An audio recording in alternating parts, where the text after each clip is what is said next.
going to change because you complain. Listen, we get it all the time, Bo, on our show in WWL. Same sort of thing about, y'all got to put a stop to this. Y'all, what's this? Y'all got to put a stop to this. The guys that had this a week basically kind of set up, it's not 30 and 40-year-old guys. These are judges that's more my age than your age, Bo. They're the one who set all this up. But you see, older people don't want to accept that. That they think that this is all the blame for the athletes. It is judges that ruled in favor of the athletes because the NCAA screwed this up for so many years. Amen. So these are older guys that made this decision on what you're seeing today in the NCAA. Basically, it is almost a powerless organization. They come in every once in a while, like in the Chambliss situation, and kind of try to throw a little bit of clout here and there. But we got guys that have been to 7 schools, and you don't hear a squawk about it. Nothing. It's amazing. But don't blame this on the athlete. This is all on judges that when they went to court with this, they ruled in favor of the athlete. And those judges, they look a lot more like me than they look like you, Bo. Age-wise. You can't blame the athlete.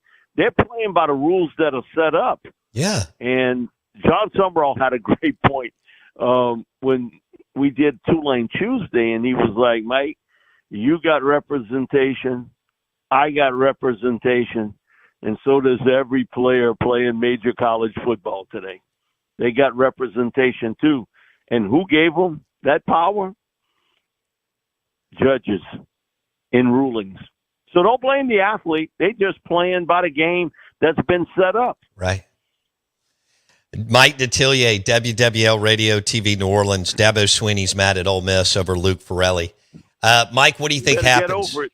I think it's just a fine. I think Ole Miss will have to pay a little money, like LSU had to pay some money for Daugherty or Princeville. I can't remember which one it was that was kind of already. Thank you. Princeville. Yeah. Don't you think? I mean, Mike, I don't think anything comes of it other than Ole Miss is going to have to write Clemson a check. Is that where you are? That's exactly it. Okay. That's all it's going to be.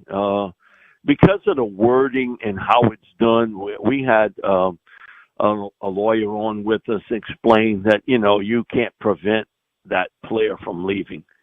Now, he would have to pay some monetary damages, but basically, who takes care of that? The other school. Okay? They're not, it's nothing coming out of his pocket, so to speak. But, yeah, it's just going to be a monetary fee.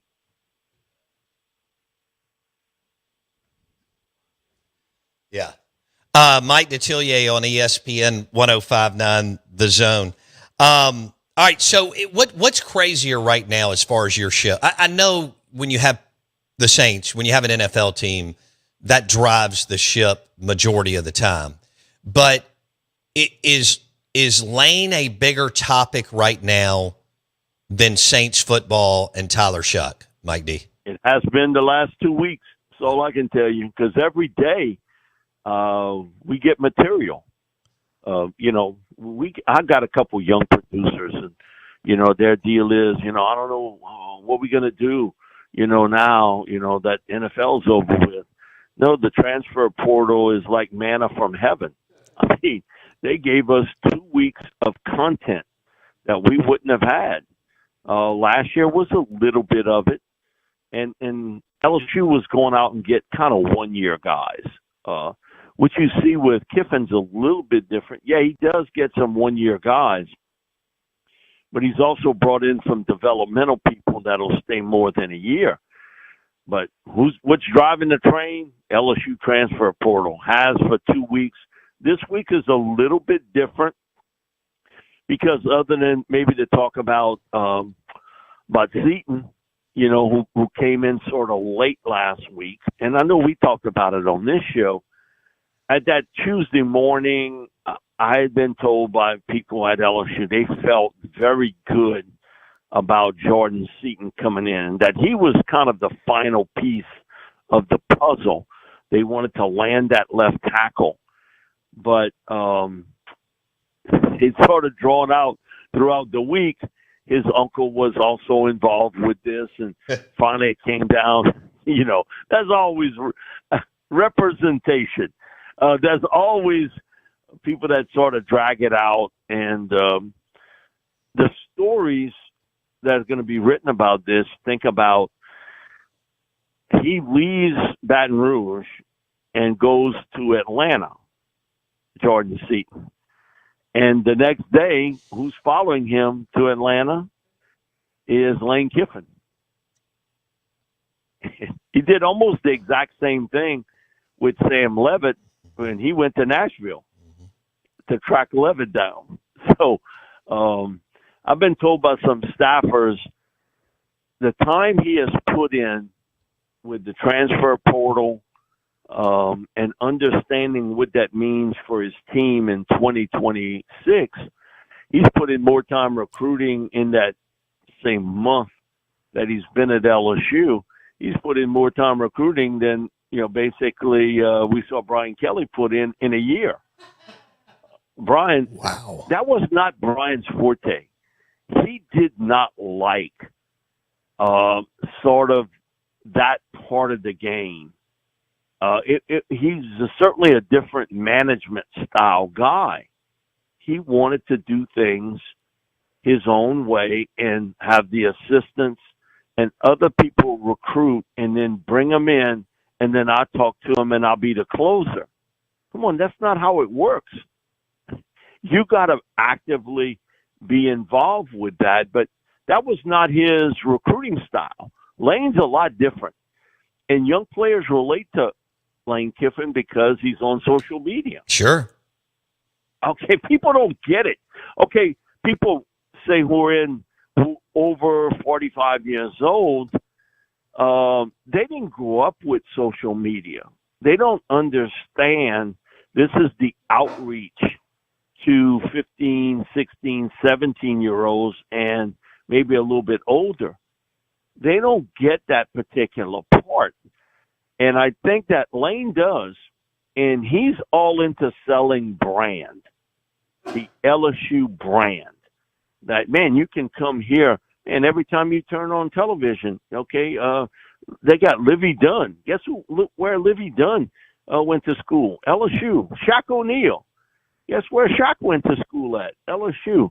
Jaden Daniels, Jamar Chase, Joe Burrow. Man, they sell that. And Armando Duplantis, the greatest pole vaulter ever. And you see all these people that played at LSU that's on television. If it's Ryan Clark, Marcus Spears, Andrew Whitworth, Jen Hale didn't play at LSU, but she was a cheerleader there. Fox reporter now. They sell that. This is brand. And what we have, Flage, in women's basketball, on and on. He knew how to sell that. And two, that the days of having the great recruiter on the staff, you better change that real quick. You better have guys that can coach. What the great recruiter today is a checkbook. That's what gets their attention. Now, you got to seal the deal, and for most young athletes, they want to play right away. That's part of it. I want to play right away. But that checkbook is going to get their attention real quickly, very, very quickly. WWL Radio New Orleans, Mike Detillier on the Farm Bureau Insurance Guest Line. Show is brought to you by your next video wall from Sound and Communications. Talking some football with Mike D. Lane Kiffin on fire, #1 transfer portal class. Did well in high school. But if you combine them, he's #1 too. So LSU. Hey, Mike. Can I throw something out sure. at this? Lane does the press conference in early December. And then he talks at a business function early last week. That's the only time he's talked to the media. think about it in that manner. That I think people think he's giving interviews out left and right and all over. Hasn't been the case. But it almost seems as though he has, right? Because of the way he uses social media. Exactly. Yeah. He uses that as his platform. Mm-hmm. He doesn't have to do a sit down with, I don't know, because him and Paul Feinbaum sort of has went at odds at times, but he doesn't have to do a sit down with anybody.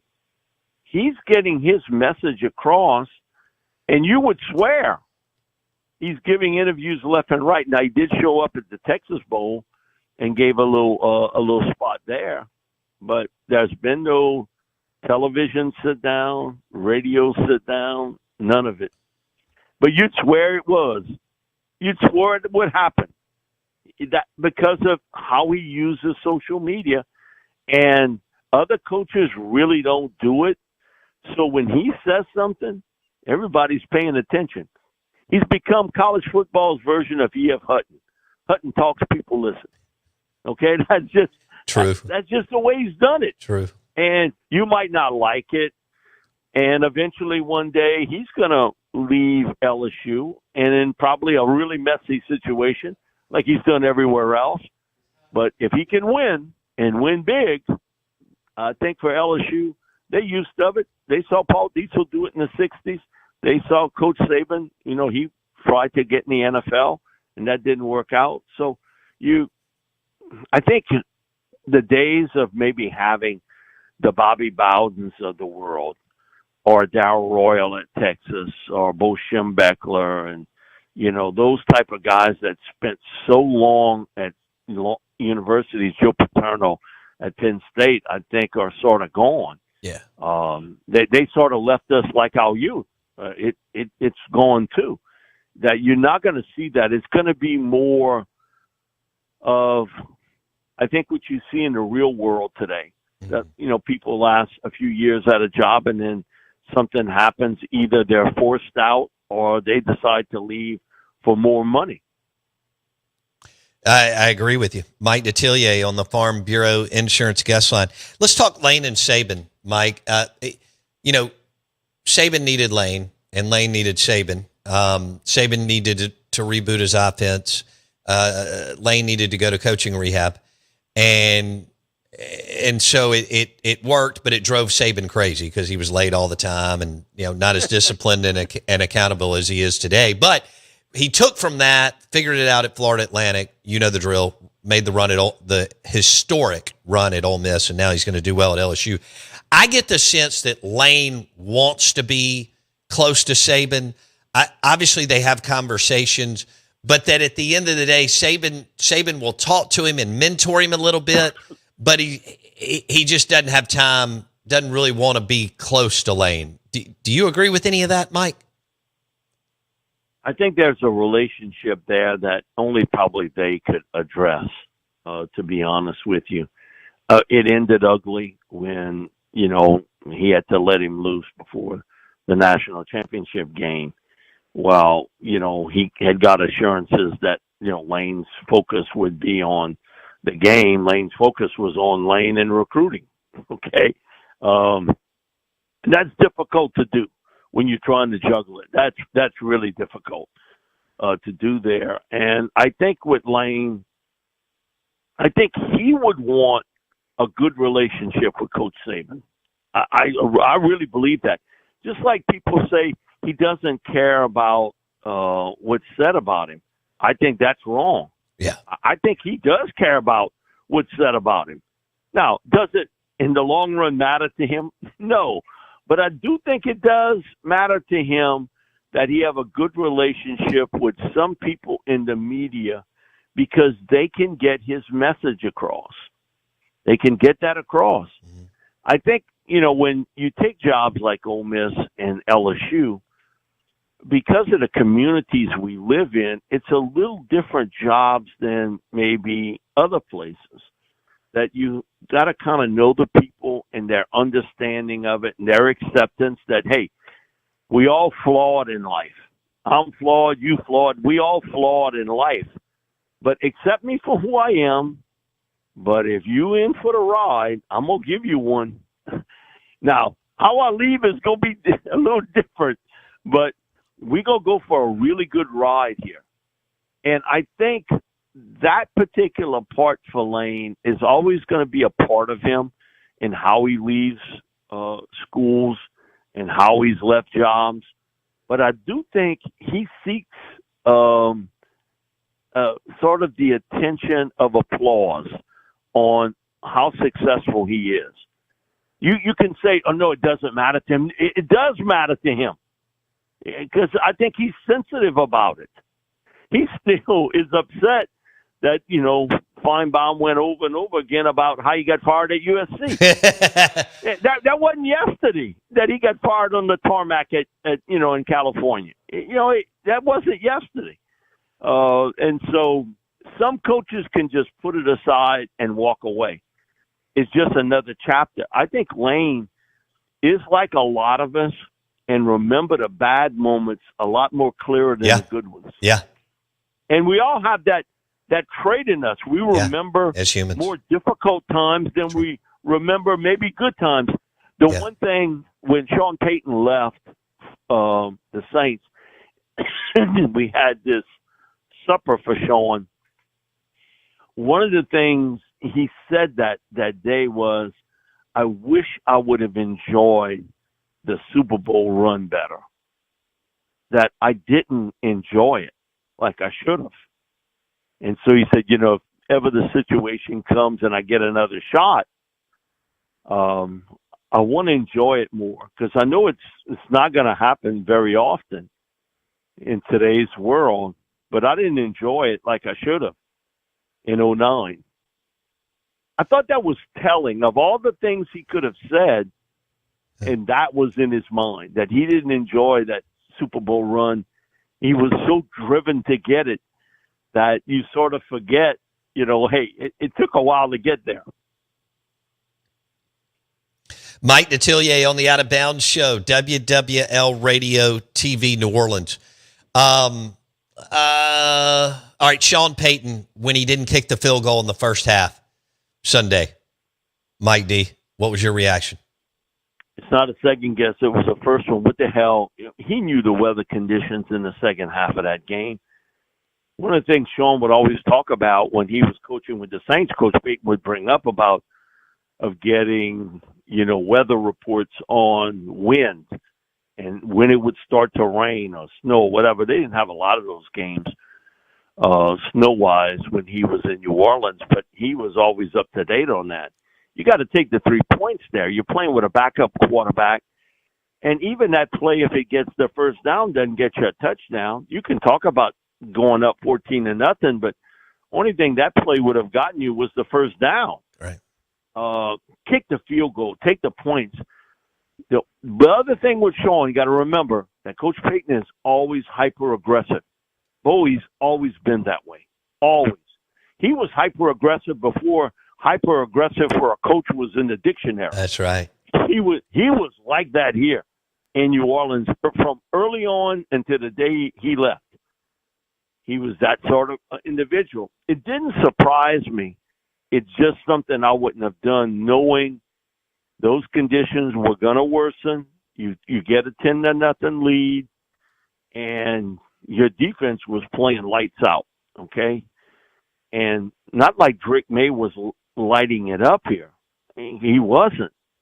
And, man, then it got to be almost like blizzard-like conditions in the second half. So while it didn't surprise me, it would not have been something I would have done. I would have kicked that field goal, come up 10-0. They need 2 scores to even tie you at that point. But knowing Peyton, he did what I think most people who have covered him thought he would do. I'm going to go for it and try to put a touchdown on the board. But you look at that play, the way it worked out, even if that was a catch and he'd have turned up the field and got a first, it doesn't give you at all a touchdown. All that play was designed was to get you the first. So kick the field goal. Why do coaches today pass up on points? I don't know. Especially early in a game. I don't get that, Bo, at all. It doesn't make a lot of sense to me, but he's not the first one to do it and won't be the last. Mike D on the Out of Bounds Show. Happy Mardi Gras. Thanks, Mike D. Appreciate you. Thank you, Bo. Appreciate it. At Mike Detillier on X. That's the Elon Musk platform. At Mike Detillier. Hey, the show is brought to you by the Mississippi State University Bagley College of Engineering. And students can participate in any of several dozen impactful teams and clubs. The Space Cowboys rocketry team recently won first place at the IREC Spaceport America Cup, the world's largest intercollegiate rocket engineering conference and competition.